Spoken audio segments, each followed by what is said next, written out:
Ganapati Bappa Moria. আজ গণেশ পূজা, সবাইকে জানাই আন্তরিক শুভেচ্ছা ও ভালোবাসা।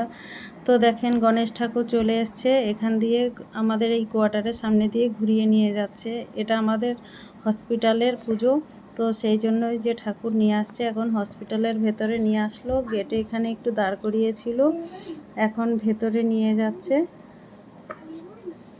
আর এখানে দেখেন এখন মন্দিরে চলে এসছে ঠাকুর, আর খুব বৃষ্টি হচ্ছে, তাই জন্য এখানে চিকচিকি দিয়ে নিয়ে নিয়েছে ভগবানকে আর ছাতা মাথা দিয়ে নিল।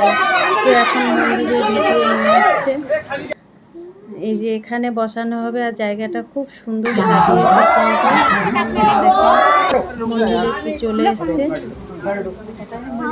সবাই মিলে ধরে নিয়ে আসবে মন্দিরে। আর এখানে কিন্তু মন্দিরটা খুব সুন্দর সাজিয়েছে, এখন এখানে আসলে বসিয়ে দেওয়া হলো, আর এখন পুজো হবে। আর এখানে সবাই কিন্তু গণেশ পুজোর জয় জয়গান গাইছে। বসিয়ে দেওয়া হয়েছে, মুখোশ খুলে দেওয়া হয়েছে, তাই এখন পুজো হচ্ছে, এখানে পুজো হবে, এখানে পুজো করছে। একে একে